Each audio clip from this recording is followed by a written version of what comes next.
Bonjour, nous prions. Seigneur notre Dieu, Père, nous voulons te dire merci pour ce moment que tu nous accordes.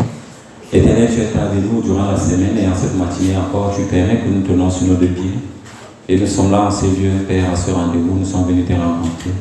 Nous voulons t'écouter à ce moment, dispose de nos cœurs, afin que cette parole qui sera relâchée en cette matinée, Père, trouve une place fertile dans nos cœurs. Merci parce que tu es Dieu, au nom de Jésus. Amen. Bien-aimés, ce matin, par la grâce de Dieu, nous allons voir une autre histoire. La semaine dernière, on nous parlait déjà de Daniel et ses compagnons. Pour ceux qui étaient là, pour ceux qui n'étaient pas là certainement, dans le groupe, nous avons vu sur YouTube, sur toutes nos plateformes, nous avons ce message qui est là. Daniel et ses compagnons étaient un modèle pour nous et continuent de l'être jusqu'à présent, même dans l'histoire de l'humanité. Pourquoi est-ce que leur histoire continue encore de résonner à ce jour? Pourquoi est-ce que l'histoire de Daniel et ses compagnons sont encore d'actualité? Simplement parce que ce sont des personnes qui se sont mises à part pour la gloire de Dieu. Ce sont ceux-là qui ont décidé de suivre Dieu malgré les difficultés, malgré les oppressions. Ils ont décidé de suivre ces dieux et par la fin, nous avons tous constaté que leur foi non faille, leur foi qui ne défaillait pas, a donné raison. D'où nous nous sommes tous convenus que Daniel et ses compagnons sont des modèles pour la foi chrétienne. Daniel et ses compagnons sont un modèle pour nous dans notre vie quotidienne. Ce matin, par la grâce de Dieu, nous allons prendre une parabole de Jésus et ensemble nous allons voir de bout en bout de quoi est-ce qu'il s'agit, comment est-ce que nous puissions nous approprier cette parole et comment est-ce que nous pouvons la vivre au quotidien et par la fin des applications par rapport à notre vie quotidienne. Nous sommes dans le texte de Luc, le chapitre 15, le verset 11 à 32. Ce n'est pas la première fois que vous lisez ce texte, mais ce matin nous allons marquer un arrêt pour essayer de voir une fois de plus qu'est-ce que la parole nous enseigne et qu'est-ce qu'on doit retenir. Luc le chapitre 15, le verset 11 à 32. Je vais livrer la lecture avec la version Louis II. Il dit encore: un homme avait deux fils. Le plus jeune dit à son père: mon père, donne-moi la part des biens qu'il me doit revenir. Et le père les partagea son bien.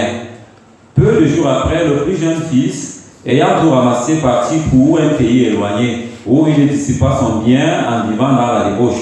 Lorsqu'il eut tout dépensé, une grande famille survint dans ce pays, et il commença à se retrouver dans le besoin. Il alla se mettre au service d'un habitant du pays, qu'il envoya dans ses champs garder les pourceaux. Il aurait bien voulu se rassasier des carousses que mangeaient les pourceaux, mais personne ne lui en donnait. Étant rentré en lui-même, il se dit: combien de mercenaires chez mon père ont du pain en abondance, et moi ici je meurs de faim. Je me lèverai, j'irai voir mon père et je lui dirai: mon père, j'ai péché contre le ciel et contre toi. Je ne suis plus digne d'être appelé ton fils. Traite-moi comme l'un de tes mercenaires. Et il se leva et alla vers son père. Comme il était un peu loin, son père le vit et fut ému de compassion. Il courut et se jeta à son cou et le baisa. Le fils lui dit: mon père, j'ai péché contre le ciel et contre toi. Je ne suis plus digne d'être appelé ton fils. Mais le père dit à ses serviteurs: apportez vite la plus belle robe et la revêtez. Mettez-lui un anneau au doigt et des souliers aux pieds. Amenez le veau gras et tuez-le. Mangeons et réjouissons-nous. Car mon fils que voici était mort et il est revenu à la vie. Il était perdu et il est retrouvé. Et ils commencèrent à se réjouir. Or, le fils aîné était dans les champs. Lorsqu'il revint et s'approcha de la maison, il entendit la musique et les danses. Il appela un de ses serviteurs et lui demanda ce que c'était. Ce serviteur lui dit: ton père, ton frère est de retour. Et parce qu'il l'a retrouvé en bonne santé, ton père a tué un veau gras. Il s'est mis en colère et ne voulut pas entrer. Son père sortit et le pria d'entrer. Mais il répondit à son père, voici, il y a tant d'années que je te sers, sans avoir jamais transgressé tes ordres, et jamais tu ne m'as donné un chevreau pour que je me réjouisse avec mes amis. Et quand ton fils est arrivé, c'est lui qui a mangé ton bien avec des prostituées. C'est pour lui que tu as tué le veau gras. Mon enfant, lui dit le père, tu es toujours à moi, tu es toujours avec moi, et tout ce que j'ai est à toi.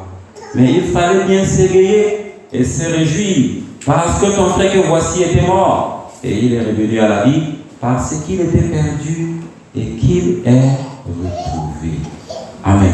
Amen. Bien aimé, c'est une histoire vraiment qui fait glacer le cœur. Pourquoi est-ce que je le dis ainsi?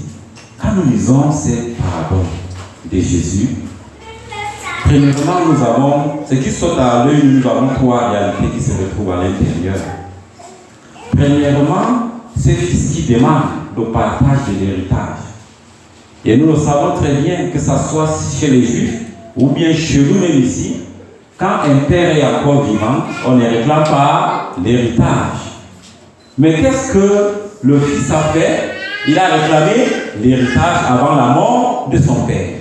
Et un père, lorsqu'il écrit un testament, c'est après sa mort, dans la plupart des cas, qu'on ouvre le testament afin de voir à qui revient de droit.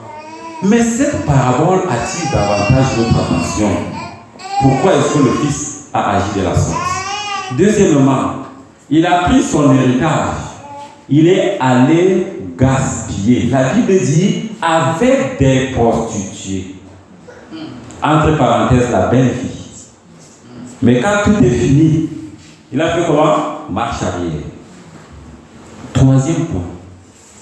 Malgré ce qu'il a fait, le père demeure le père. Il a tout dissipé, mais le père l'a accueilli. Bien-aimés, prenons le verset 12, si on peut le projeter. Et nous allons voir qu'est-ce qu'il y a à l'intérieur. Nous allons découvrir une vérité ce matin. Verset 12. Le plus jeune dit à son père, mon père, donne-moi la part de mes biens. Donne-moi la part des biens qui me doit, donne-moi la part des biens qui me doit me revenir. Et le père lui partagea son bien. Nous sommes au verset 12. Allons au verset 29.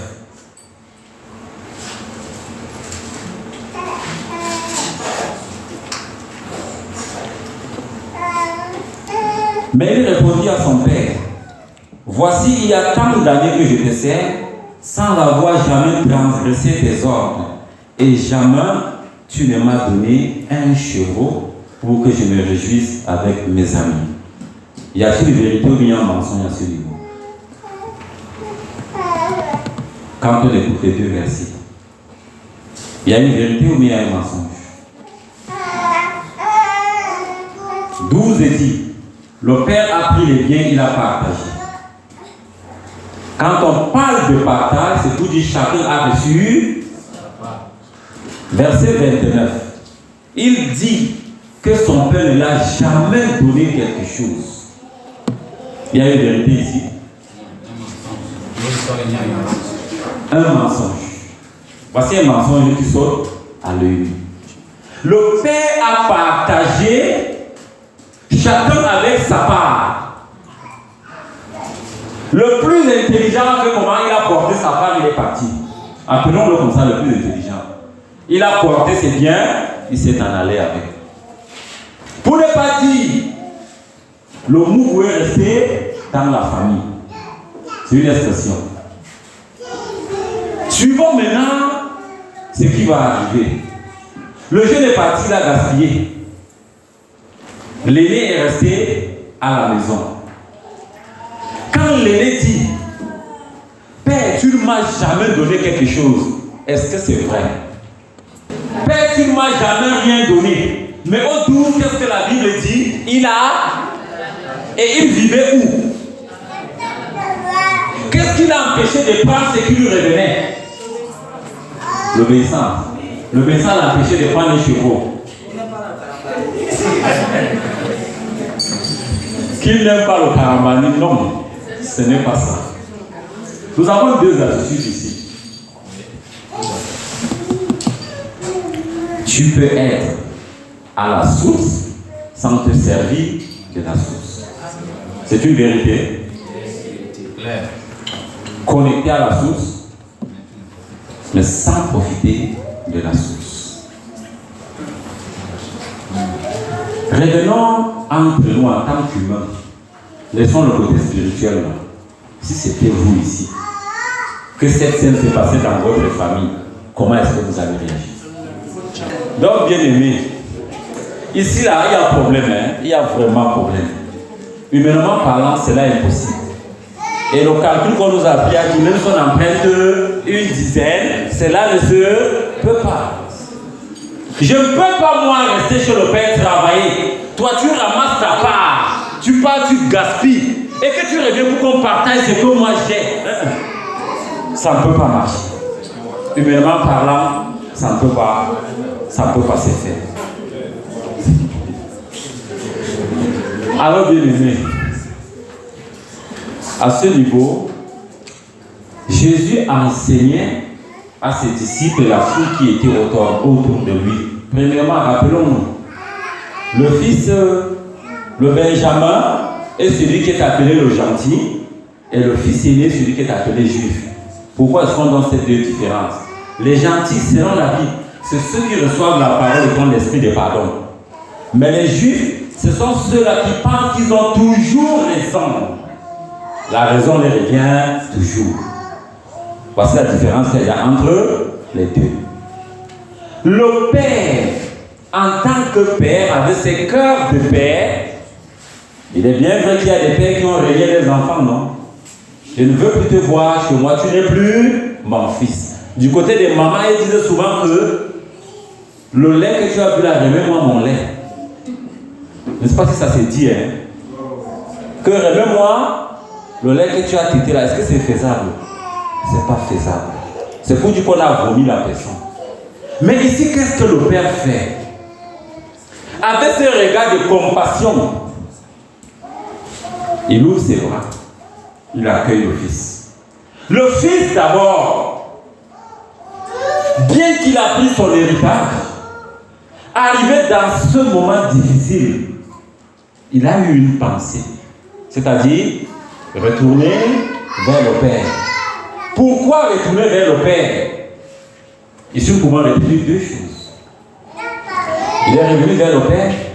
Premièrement, dans son esprit, c'est celui qu'il a mis au monde. Deuxièmement, revenu vers le Père en tant que serviteur. Parce que le dehors a cuit sur lui. Il a constaté. On peut dire au départ, il était dans ses folies. Mais quand la souffrance l'a rattrapé, il est redevenu normal. Il fallait faire quoi? Marche arrière. C'est une leçon pour nous aujourd'hui. Quand tu te trompes de chemin, c'est mieux de marquer un arrêt. Ne jamais avoir honte de faire marche arrière.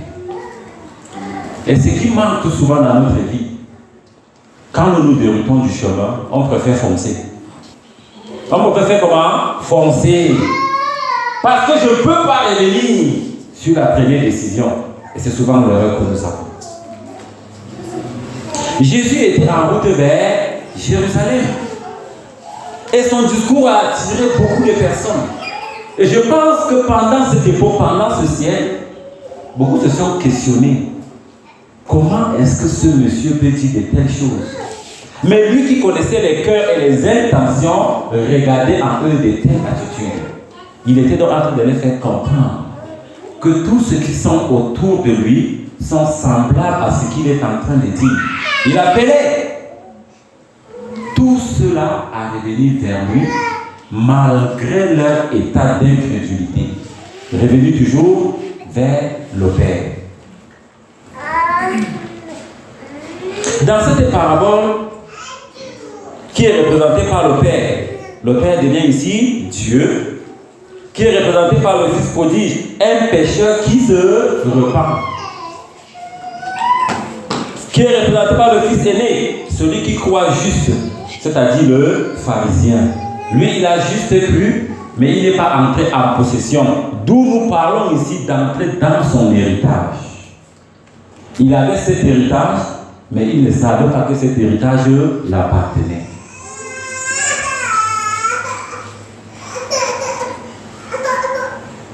Et à l'époque, il y avait deux types de testaments qui existaient.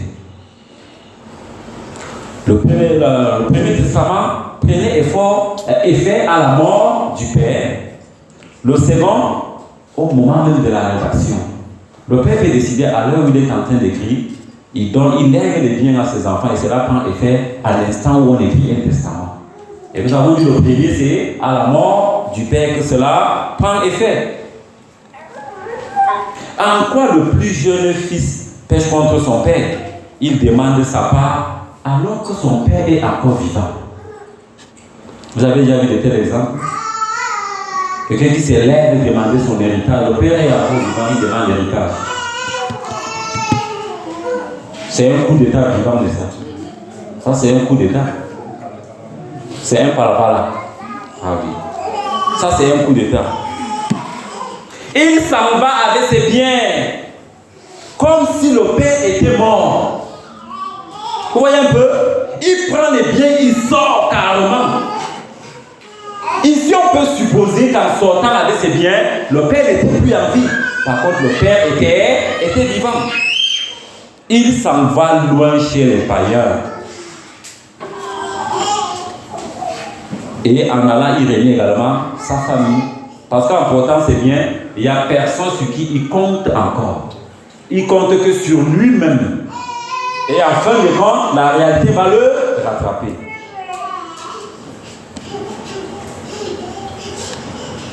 Parce qu'est-ce qui le pousse donc de revenir? Premièrement, la misère. Vous voyez un peu? C'est la misère qui pousse ce bonhomme de retourner chez lui à la maison. L'humiliation, riche que tu étais. Nous connaissons les richards qui sont ici dehors. Il y a un monsieur que j'ai connu qui était tellement riche, mais par la suite, tous ses biens sont finis. Il vendait les arachides et les patates. Tu as 10 camions. Ça commence à faire marche arrière. Jusqu'à ce que tu te retrouves au bord de la route en train de vendre quoi? Les patates de 100 francs et de 200. Cet héritier a vécu cela. C'est encore mieux celui-là qui vendait des arachides et des patates. Mais lui s'est retrouvé où? Dans une porcherie. Où il avait besoin de manger. Vraiment, cela fait mal, la nourriture du porc. Le riche que tu es, tu te retrouves à ce niveau. Manger la nourriture des porcs. Sans ressources face à cette menace des familles, la pensée que même le plus petit dans la maison de son père est dans l'abondance. C'est une réalité. Même le plus petit a, non? Son père est riche. Tous ceux qui sont autour ont de quoi manger. Mais lui, il se retrouve dans une porcherie cherchant de quoi manger. Vraiment. Vraiment. Quelle est donc l'attitude de son retour? Premièrement, on retient que c'est une personne qui est humble d'esprit. Il est comment? Il est humble. Deuxièmement, l'aveu de culpabilité envers son père et envers son Dieu. Il reconnaît qu'il n'est plus digne. Et il accepte ici la grâce de son père. Parce qu'il avait dit, je veux retourner vers mon père. C'est pour dire tout ce que le père pouvait dire, il allait simplement exécuter. Il pouvait être un serviteur de son père, mais ce n'est pas ce que le père a fait. Qu'est-ce que le père a fait? Il a accueilli et il a mis un anneau. L'anneau symbolise ici l'alliance. Il prend celui-là qui s'est retrouvé dans la boue, il élève et il tisse une alliance avec lui. Il lui met une alliance à la main. Deuxièmement, il lui met des sandales pour le relever en disant, mon fils, tu peux marcher dans ta nouvelle destinée. L'alliance et les sandales.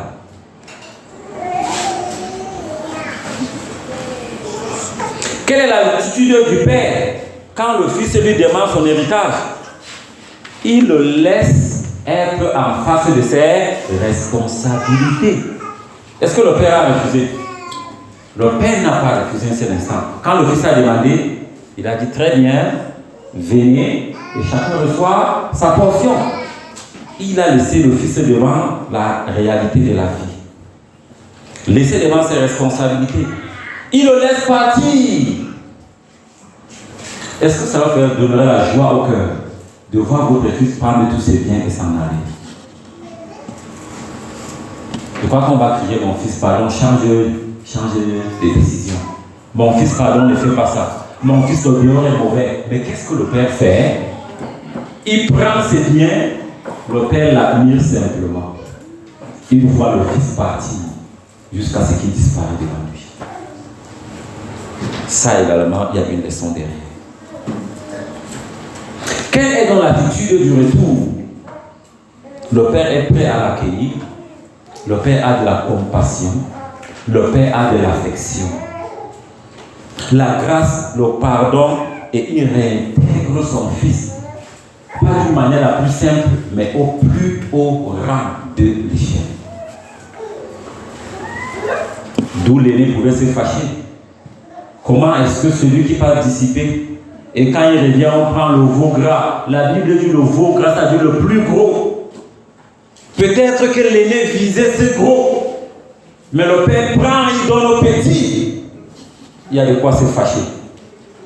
Ça ne peut même pas marcher, ça ne peut même pas marcher. Comment voit-on le retour du fils prodigue? Revenu de la mort à la vie. Voilà ce qui est important dans cette parabole. De la mort à la vie. Le père a dit, voici mon fils qui était perdu et qui est retrouvé. Nous ne sommes plus au niveau du matériel, mais Jésus attire notre attention sur un autre domaine qui est la vie spirituelle. Il attire notre attention, non pas seulement parce que je dois aimer naturellement, mais que je dois aimer avec un cœur de compassion, un cœur de Dieu. Beaucoup de personnes aiment aimer sur les lèvres. Pas je, mais en réalité, ils n'aiment pas. C'est une réalité. Beaucoup aiment dire que j'étais pardonné.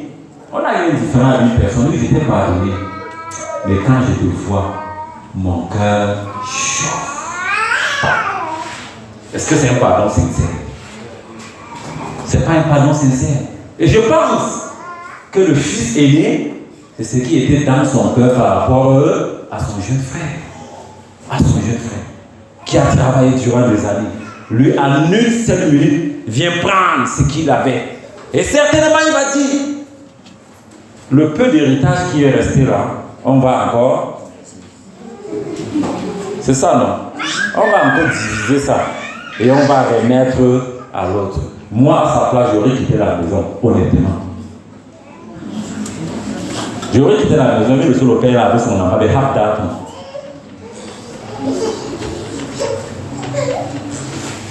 Quelle attitude du fils aîné?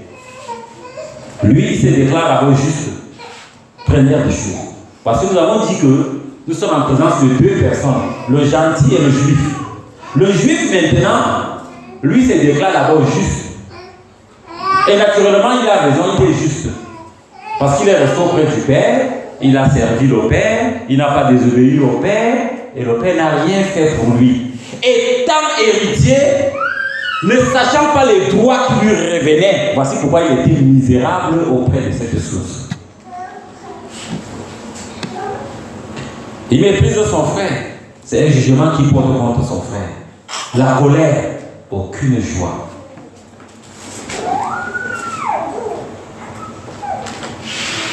Dans Genèse chapitre 4, le verset 3 à 8, ce verset nous dit, au bout d'un certain temps, Caïn apporta des fruits du sol comme offrande à l'Éternel. C'est pour dire, ce que nous sommes en train de voir et de parler du fils prodige, c'est pas la seule histoire. Il y a celle qui ressemble à la Bible, celle similaire à cette histoire dans la Bible. Nous avons Caïn et Abel. Et dans cette histoire, qui a tué qui? Caïn a tué son frère Abel. Pourquoi est-ce qu'il a tué son frère? C'était à cause de quoi? Aucune réponse? Jalousie. À cause de l'holocauste que chacun avait donné à l'Éternel. Nous sommes ici en présence de l'aîné. Pourquoi est-ce qu'avec les aînés, il y a tous les problèmes? Quelles sont les vérités principales de cette parabole? Dieu pardonne et accueille avec joie le pécheur repentant. Dieu pardonne et accueille avec joie le pécheur repentant. Celui qui aime le Père devrait se réjouir de voir retourner ce qui est perdu. Si l'aîné avait vraiment aimé le Père, qu'est-ce qu'il devait faire? Il devait entrer dans la joie du Père. C'est son frère qui est de retour. Après combien de temps? Il devait être fier d'accueillir son frère. Mais tel n'était pas le cas. D'autres vérités dans cette parabole. Dieu laisse partir celui qui rejette. Dieu fait comment? Dieu laisse partir celui qui le rejette. Dans Actes, ce que ça nous dit, dans des générations passées, il a laissé toutes les nations suivre leur propre voie. Voilà ce que Dieu nous dit. Il laisse chacun suivre sa propre voie. D'où il dit encore, voici je mets devant vous la vie et la mort. Mais moi je te conseille choisir la vie. Il y a de mauvaises conséquences au mauvais choix. Galates chapitre 6, le verset 7. Ne vous y trompez pas. Qui continue la suite? Oui. Il le moissonnera aussi. Mais voici un fils qui est tellement intelligent. Il a semé le vent. Il devait récolter quoi? La tempête. Mais il a vu la tempête venir, il a fui. Il a cherché le refuge. Est-ce que ce matin, toi qui es là, tu vois le vent venir et tu cherches un refuge? Est-ce que tu fonces simplement parce que je dois aller? C'est une interpellation pour toi. Dieu ne place pas le repentant au rang d'esclave, mais au rang de quoi? De fils. Galates chapitre 4, le verset 7. Ainsi, tu n'es plus esclave, mais fils. Et si tu es fils, tu es aussi héritier grâce à Dieu. À celui qui est avec Dieu, tout lui appartient. 1 Corinthiens chapitre 3, le verset 21 à 23. Que personne donc ne se mette sa gloire dans les hommes, car tout ce qui est à vous, soit Paul, soit Apollos, soit Céphas, soit le monde, soit la vie, soit la mort, soit les choses présentes, soit les choses à venir.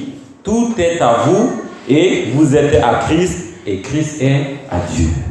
Amen. Amen. Ne pas apprécier la grâce de Dieu envers le repentant démontre qu'on ne comprend pas la grâce de Dieu envers soi-même. C'est une vérité. Ne pas apprécier la grâce de Dieu envers le repentant démontre qu'on ne comprend pas la grâce de Dieu envers soi-même. Nous retrouvons également une histoire similaire dans Jonas chapitre 4, verset 1 à 3. Cela fut très mal pris par Jonas qui se fâcha. Il pria à l'Éternel et dit: Ah, Éternel, ne sais pas que je disais quand j'étais encore dans mon pays? C'est ce que je voulais prévenir en fuyant à Tarsis, car je savais que tu es un Dieu qui fait grâce et qui est compatissant, lent à la colère et riche en bienveillance, et qui regrette le mal. Maintenant, Éternel, prends-moi dans la vie, car la mort m'est préférable. Voici une personne qui ne veut pas la repentance. Que d'aller sauver des âmes, il préfère mourir. D'où l'histoire continue. Dieu a fait pousser une plante. Il est allé s'asseoir. Et la Bible nous dit que Jonas a vu une calvitie comme ma part là. Peut-être ma part, s'il n'est pas encore comme pour Jonas. Il a vu une calvitie, il était assis, le soleil caché. Il a vu une fraîche rosée qui adoucissait, il s'est mis à dormir. C'est le soleil qui a réveillé M. Jonas parce que Dieu avait déjà détruit cette plante. Quand il s'est levé, il s'est contre Dieu. Et Dieu dit, Jonas, pourquoi est-ce que tu tires? Il dit, Seigneur, le soleil, ces plantes que tu as détruites, est-ce que les vies des hommes de Ninive ne valent-ils pas mieux que cette plante? La plante en une journée que je l'ai mis et les âmes qui sont là-bas.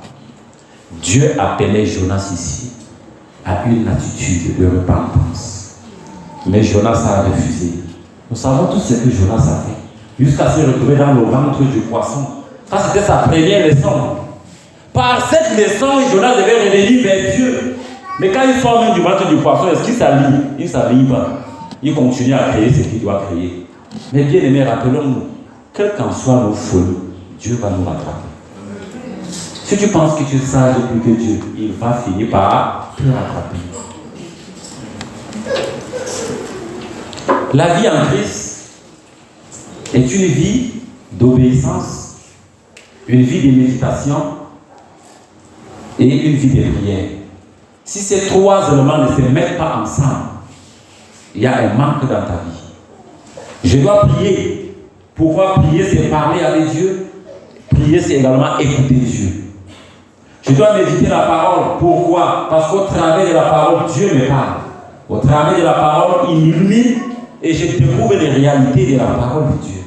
Pourquoi obéir? Je dois obéir parce qu'il est Dieu. Je dois obéir parce que sa parole est vérité et je dois la mettre au plus fond de mon cœur. La Bible dit, je sais ta parole au fond de mon cœur. Et cette joie qui me donne la vie. Bien aimé, l'histoire du Fils prodige est notre vie de chaque jour. Le Père, c'est Jésus qui a les bras ouverts. Le Fils, c'est toi et moi. Comment est-ce que, lorsque nous tombons, nous nous rapprochons de notre Dieu? Lui, il est un Dieu de repentance et un Dieu de pardon.